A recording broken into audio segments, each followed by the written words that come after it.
교회 바깥에 광고 현수막을 어떤 사람이 봤습니다. 교회 한 번도 다니신 분이 아니신데 현수막을 보니까 거기에 맥주 감사 주일이다 이렇게 현수막이 붙어 있어요.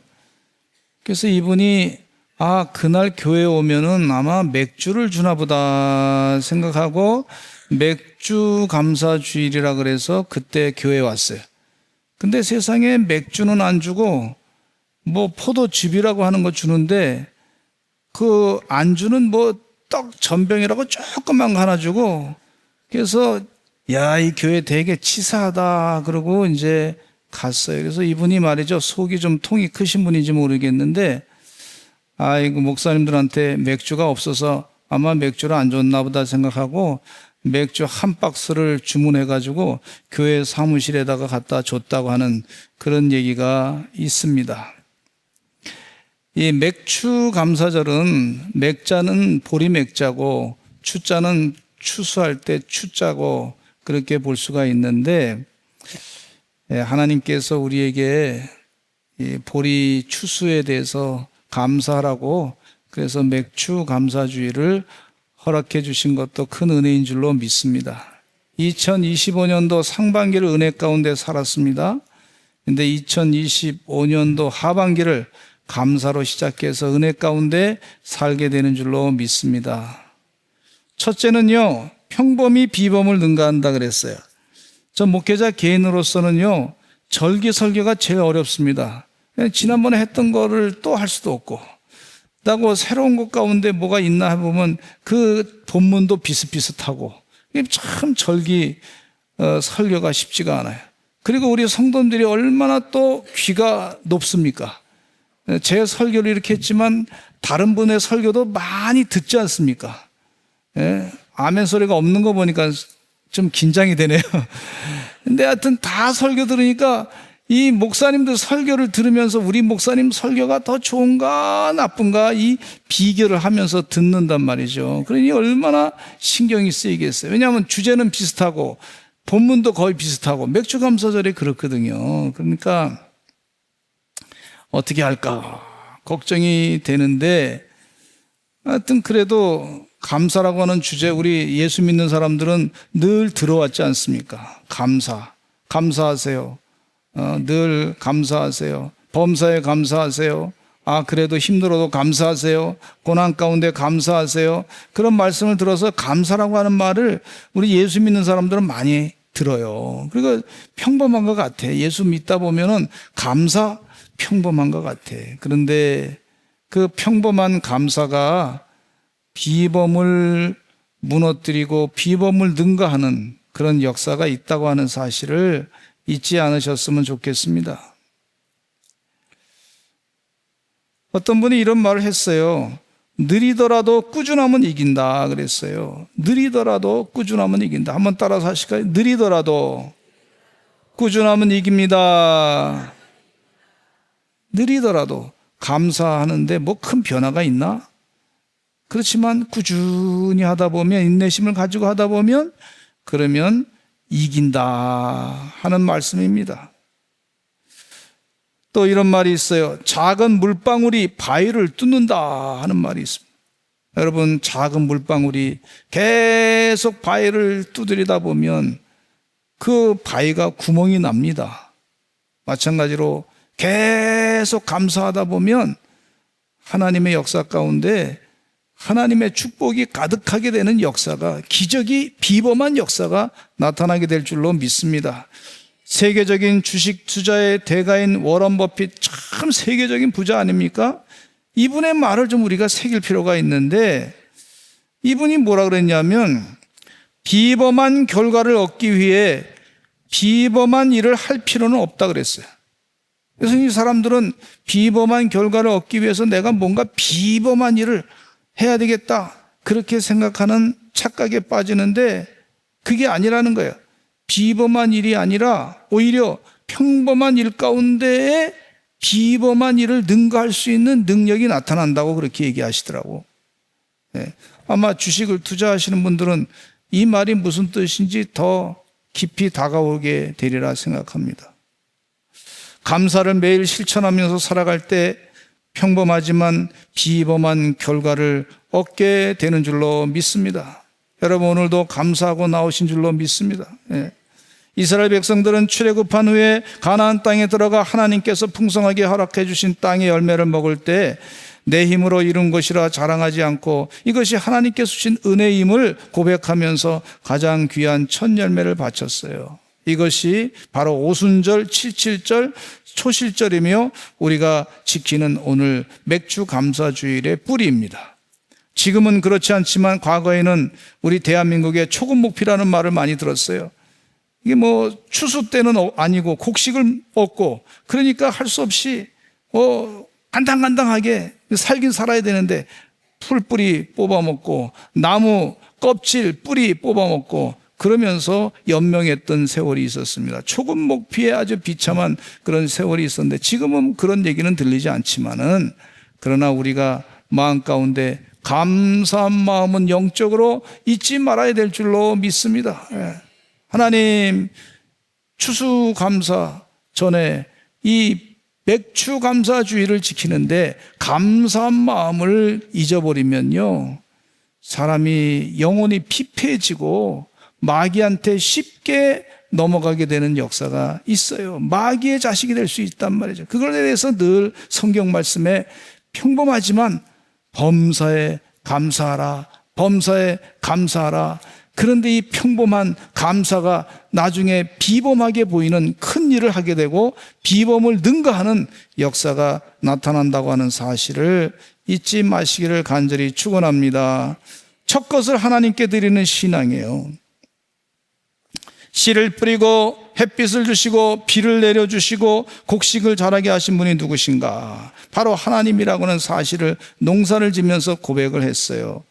그래서 가장 먼저 맺힌 열매를 하나님께 드림으로써 이것은 하나님께서 주신 것입니다. 그렇게 고백하면서 첫 것을 드린다고 하는 것은 나머지도 하나님께서 지켜주실 줄로 믿습니다. 이런 믿음을 가지고 또 드리는 거예요. 첫 열매를 드리고 나면 혹시 흉년이 따로 날까봐 두려울 수 있지만 이스라엘 백성은 용기 있게 드렸습니다. 왜? 하나님께서 가을에도 나중에도 반드시 더 많은 것으로 복을 내려주실 줄로 믿습니다. 이런 믿음을 가지고 하나님이 지켜주신다고 하는 믿음을 가지고 그렇게 하나님께 첫 것을 드렸습니다. 주님 은혜 가운데 감사의 마음이 성품으로 내 삶에 자리 잡으시기를 간절히 축원합니다. 감사해, 감사. 오늘 아침에도 아내가 밥을 해줬으면 감사하고, 오늘 눈 뜨면 감사하고, 오늘 숨을 쉬면 감사하고, 또 오늘 거울을 볼 수 있으면 감사하고, 또 화장실을 갈 수 있으면 감사하고, 자기 손으로 이를 닦을 수 있으면 감사하고, 그것도 감사할 일이더라고요. 제가 병원에 가보니까요, 세상에 아프신 분들이 자기 손으로 이를 못 닦는 분도 계시더라고. 또 화장실 가기가 얼마나 불편한지 그런 분도 계시더라고. 그래서 그거 보면서 이야, 내가 이게 살아가는 게 감사하고, 숨을 잘 못 쉬는 분이 계시더라고. 그래서 산소호흡기를 딱 끼고 계시는데 얼마나 힘들어 하시는지 그것도 헥헥거리시고 힘들어 하시더라고. 참 안 됐더라고. 그러니까 내가 숨을 쉴 수 있다고 하는 것 자체도 이게 감사할 일이구나 하는 것을 깨닫게 되었어요. 우리 서산제일감리교회 오늘 예배 드리신 분들은 늘 감사가 몸에 배시기를 간절히 축원합니다. 식당에 가서도 누가 이렇게 뭘 갖다 주면 감사합니다, 잘 먹겠습니다, 그렇게 해주세요. 종업원이 갖다 주면 왜 이거밖에 안 가져왔어? 뭐 이렇게 짜증내지 마시고 감사하시기를 간절히 축원합니다. 그게 습관이 돼야 돼요. 성품이 돼야 돼요. 그건 나에게 주신 선물이에요, 선물. 감사의 성품을 방해하는 것이 있는데 그것 가운데 방해하는 것이 바로 비교의식이에요. 비교의식. 누구는 더 많은 것을 가졌는데 나는 왜 이 정도인가? 누구는 더 좋은 환경에 사는데 왜 나는 힘든가? 이렇게 비교하기 시작하면 감사는 눈 녹듯 사라지고 불평과 원망이 자리를 잡게 될 수가 있습니다. 어렸을 때 사춘기 시절 때 왜 내 얼굴이 좀 장동건이 안 닮았나 좀 불평했던 적이 있어요. 장동건이 누군지 모르시죠? 우리 교인들은 영화를 안 보기 때문에, 드라마를 안 보기 때문에 모르시나 봐요. 하여튼 그런 많은 사람. 근데 얼굴이 왜 그런가? 좀 왜 이렇게 된가? 근데 지금은 볼만 하시죠? 아멘 안 하신 분은 회개할지어다. 근데 가만히 생각해 보니까 비교의식이 자꾸 들면 왜 나는 못 사는가? 이런 의식을 갖고 있으면서 다른 사람과 비교해 보면 그렇단 말이죠. 그런데 참 이건 쉽지 않은 거지만, 그러나 그런 다른 사람을 보지 말고 하나님을 보시면 비교의식이 좀 제거가 되더라고. 내가 하나님 앞에 섰을 때 바르게 섰나 안 섰나, 하나님의 내가 축복을 받고 있나 안 나, 자꾸 생각하면은 생각할수록 이 비교의식에서 멀어지게 되고 불평과 원망에서부터 멀어지게 되고 하나님 앞에 바르게 섰을 때 오히려 감사하게 되는 은혜가 계속해서 넘치는 줄로 믿습니다. 또 감사의 성품을 방해하는 것이 불만과 욕심인 것을 볼 수가 있어요. 늘 더 많은 것을 바라고 만족하지 못하면 감사할 줄 모르는 그런 마음이 되는 걸 볼 수가 있고, 습관적인 부정적 사고가 감사의 성품을 방해하는 것을 볼 수가 있고, 부정적으로 생각하는 습관이 들면 좋은 일도 쉽게 당연하게 여기거나 평가절하하게 되는 것을 볼 수가 있고, 저도 그럴 때가 있었어요. 좋은 일인데 자꾸 평가절하하는 거예요. 이게 참 나도 잘못됐구나 깨닫게 되고 회개하게 되고 또 바꿔야 되겠다. 또 조급함과 불안함 때문에 감사를 성품을 방해할 때가 있어요. 빨리 뭐가 좀 이루어져야 되겠는데 아직 안 이루어졌으니까 괜히 자꾸 짜증나는 거예요. 그래서 조급함과 불안함, 뭔가 안 이루어지면 불안한 마음이 들어가지고, 그래서 감사한 마음이 자꾸 없어지는 것을 볼 수가 있고, 또 감사한 마음을 없어지게 만드는 것이 교만함입니다. 이건 내가 한 건데, 내 능력으로 이룬 건데, 이러면서 교만한 마음을 갖는 것이 감사한 마음을 자꾸 없애게 하는 것을 볼 수가 있어요. 근데 성경 말씀은 분명하게 말씀하고 있습니다. 데살로니가전서 5장 18절에 같이 읽어보겠습니다. 시작. 범사에 감사하라. 이것이 그리스도 예수 안에 있는 너희를 향하신 하나님의 뜻이니라. 아멘. 이왕 읽는 거 데살로니가전서 5장 16절로 18절 같이 다시 읽겠습니다. 시작. 항상 기뻐하라. 쉬지 말고 기도하라. 범사에 감사하라. 이것이 그리스도 예수 안에서 너희를 향하신 하나님의 뜻이니라. 그래서 범사에 감사하라고 하신 것이 하나님의 뜻입니다. 하나님의 뜻은 분명합니다. 범사에 감사하라. 좋은 일이 있을 때만 감사하는 것이 아니라 불편한 일이 있을 때, 힘든 일이 있을 때도 감사하라. 그렇게 말씀해 주고 있어요. 시련당하고 고통당할 때 감사하기 어렵습니다. 그러나 우리가 고난 중에도 감사를 할 수가 있다는 것입니다. 고난은요, 결코 무의미하지 않기 때문에 그렇습니다. 야고보서 1장 2절로 4절 말씀에 이런 말씀이 있어요. 제가 읽겠습니다. 내 형제들아, 너희가 여러 가지 시험을 당하거든 온전히 기쁘게 여기라. 이는 너희의 믿음의 시련이 인내를 만들어내는 줄 너희가 알미라. 그랬어요. 시련이 있지만 인내를 만들어내는 축복이 있다는 거예요. 그러니까 오히려 감사할 수 있다는 거예요. 제가 우리 교회 부임이 2006년도에 부임했는데 2008년도에 한국교회를 깜짝에 놀랄 만한 그런 사태가 벌어졌는데, 그 신천지가 이단으로 탁 나온 거예요. 그래서 각 개교회 말이죠, 교인들 가운데 신천지 이단에 이만희를 쫓아서 가는 사람들이 얼마나 많이 있었는지 몰라요. 깜짝 놀라가지고 이걸 개교회에서 어떻게 해결하려고 하니까 안 되더라고. 그래서 전국 교회가 합쳐가지고 말이죠, 이건 이단입니다. 성령이라고 자기가 보혜사라고 주장하는 이만희는 자기가 신으로 등극하려고 그렇게 하고 있기 때문에 이단입니다. 우상숭배입니다. 그렇게 얘기를 했어요. 그러면서 이 교회가 하나로 합치. 저는 처음에 2006년도에 우리 교회 와가지고 우리 교회만 부흥시키고 다른 목사님들 만나는 거 관심도 없었어요. 우리 교회 부흥시켜야 되겠다. 또 교회 성전 짓고 나서 빨리 부흥시키고 큰 교회 만들어야 되겠다, 이런 생각을 가지고 왔는데 하나님께서 그런 신천지의 사건을 딱 터뜨리면서 그리 다른 목사님들하고 연합하면서 만나기 시작했어요. 만나는 동안에 하나님께서 회개를 시키기를, 너는 주님의 교회를 담당하는 목사지 네 교회를 크게 부흥시키고자 하는 그런 야망을 갖고 있는 목회를 하느냐, 그러면서 하나님께서 꾸짖어 주셔서 회개하기 시작하고 다른 목사님들하고 같이 또 회개하고 그랬습니다. 하나님께서 고난을 주신 것은 그때 당시에 당장은 어려웠지만 참대 이단에 빠진 사람들 오라 그럴 때 얼마나 마음이 아픈지 몰라. 그분들 잘 말도 안 듣고 말이죠. 영이 잘못되니까 그렇게 되더라고. 그래서 힘들었는데 그런 과정 가운데 하나님께서 그런 같이 한국교회가 연합하는 은혜를 또한 주신 줄로 믿습니다.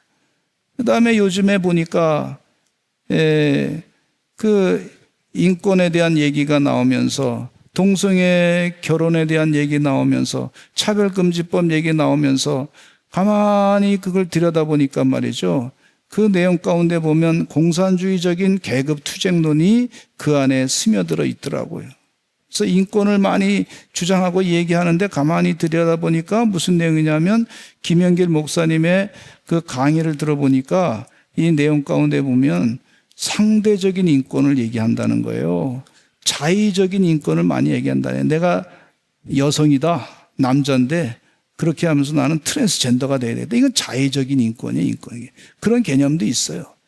근데 가만히 보니까 이 노동자 인권에 대해서 많이 얘기하는데, 또 뭐 장애자 인권, 성소수자 인권을 얘기하는데, 그러면 인권에 하나님께서 주신 천부적인 인권에 대해서는 잘, 모든 사람이 공평하게 갖는 인권에 대해서는 무시하고, 계급적인 그런 인권, 여성 인권, 페미니즘, 그건 여성만 인권이 있다, 남성은 뭐 인권이 없어도 된다, 뭐 이런 식으로 하는 갈라치기 인권의 모습이다, 이 계급 투쟁론의 모습이다, 그렇게 말씀하시면서 묻더라고요. 목사님 제가 질문하겠습니다. 장애자와 이 장애자를 차별해야 됩니까? 차별하지 말아야 됩니까? 그래서 당연히 장애자 차별하지 말아야 되죠. 그랬더니 목사님, 그건 틀린 개념입니다, 그러더라고. 왜 그러냐 그랬더니, 목사님, 장애자랑 그냥 일반 사람들이랑 차별하지 않으면요, 그냥 차별하지 않으면 그냥 똑같이 그냥 대우하면 된다는 거예요. 그래서 계단이 있으면 그냥 똑같이 대우하는 거예요. 그냥 계단으로 걸어가라고. 근데 차별해야 되는데 어떻게 차별해야 되냐면, 우대 차별을 해야 된다는 거예요. 우대 차별.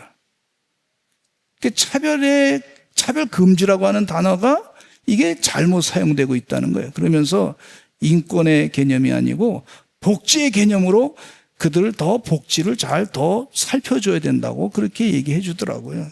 다 이건 짧은 시간에 말씀드리기는 어렵지만은, 그러면서 깨달은 게 있어요.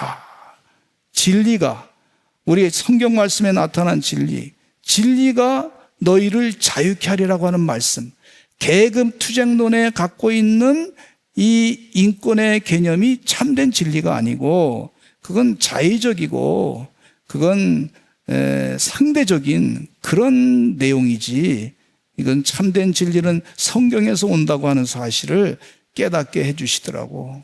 참 은혜를 받고서, 우리나라를 하나님이 기독교 사상이 들어온 것이 우리나라를 살리기 위한, 잘못된 길로 가다가도 바른 길로 이끄시는 하나님의 은혜가 그 가운데 있구나 하는 사실을 논리적으로 분명하게 깨닫게 해주시더라고. 얼마나 큰 깨달음을 갖고 돌아왔는지 몰라. 힘이 나더라, 힘이 나. 이거 배우면 웬만한 인권, 우리 성도님들 가운데도 보면은 누가 얘기하면 그냥 하나님께서 말씀하신 거 이걸 얘기하는데, 그러면 상대방이 바른 인권 쫙 얘기하면 말이죠, 우리가 바른 인권을 얘기하면 힘을 얻고 바르게 얘기할 수 있겠다 하는 생각을 갖게 돼서, 하나님이 살아계시는구나, 깨달았어요. 할렐루야. 예. 논리적으로 또 세계 인권 헌장이라든지 헌법이라든지 논리적으로 정확하게 가르쳐 주셔서 얼마나 감사한지 몰라요. 그래서 지금 고난 가운데 있지만 하나님께서 반드시 우리를 훈련시켜서 더 좋은 선물을 주시고자 하시는 하나님의 계획이 있는 줄로 믿습니다. 우리 대한민국이 혹독한 일제강점기의 압박을 받았습니다. 더 혹독한 6.25 전쟁의 압박을 받았습니다. 그리고 전쟁이 지금 아직 끝난 것이 아닙니다. 이념전쟁, 사상전쟁으로 지금 싸우고 있습니다. 하나님이 어디에 쓰시려고 우리 민족을 이렇게 혹독하게 훈련시키나요? 기도할 때 하나님께서 좋은 선물을 주실 줄로 믿습니다. 예. 고난 가운데도 감사. 욥기 1장 21절에 이런 말씀이 있어요. 같이 한번 읽어보겠습니다. 시작. 주신 이도 여호와시요 거두신 이도 여호와시오니 여호와의 이름이 찬송을 받으실지니어다. 다니엘은 감옥과 환난 중에서도 기도와 감사로 하나님을 찬양했습니다. 사도 바울은 옥중에서도 찬송과 감사로 충만했습니다. 마틴 루터 목사님은 고난 중 감사와 신뢰를 잃지 않았습니다. 뇌성마비 장애인 송명희 시인이 고백하는데, 이분은 어렸을 때 의사 선생님이 수술을 잘못해가지고요 뇌성마비가 됐어요.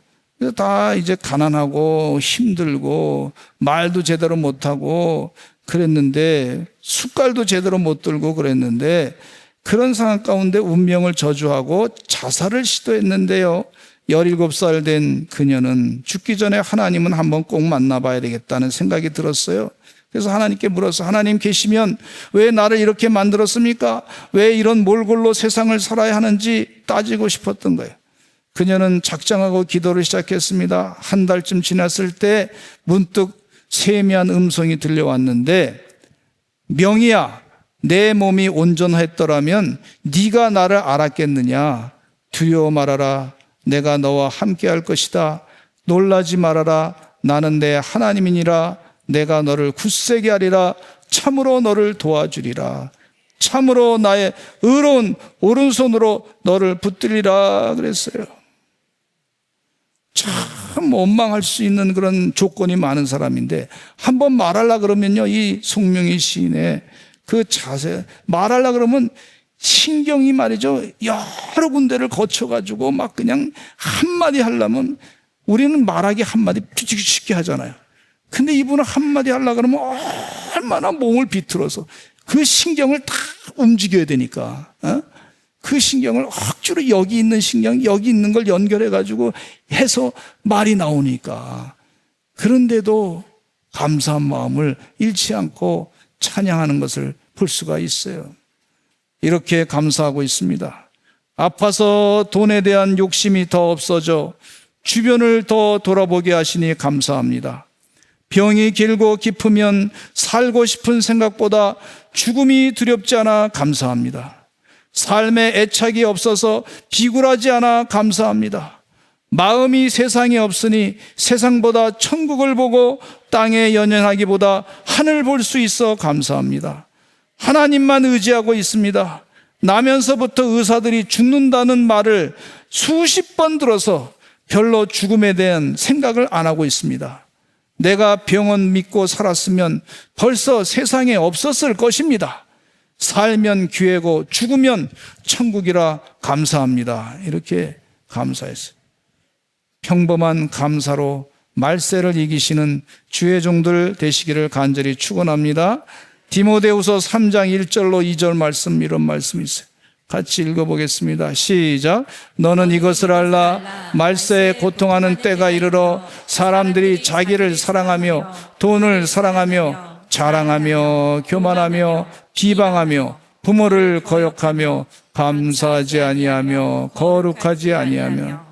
말세 현상은 분명합니다. 감사가 없어질 때 다 원망과 불평, 이 공산주의적인 계급 투쟁론이 원망, 불평, 분노, 이런 감정을 자꾸 불러일으키는 거 볼 수가 있어요. 주님 은혜 가운데 그건 진리라고 볼 수가 없어요. 평범한 감사로 말세를 이겨내시는 하나님의 종들 되시기를 간절히 축원합니다.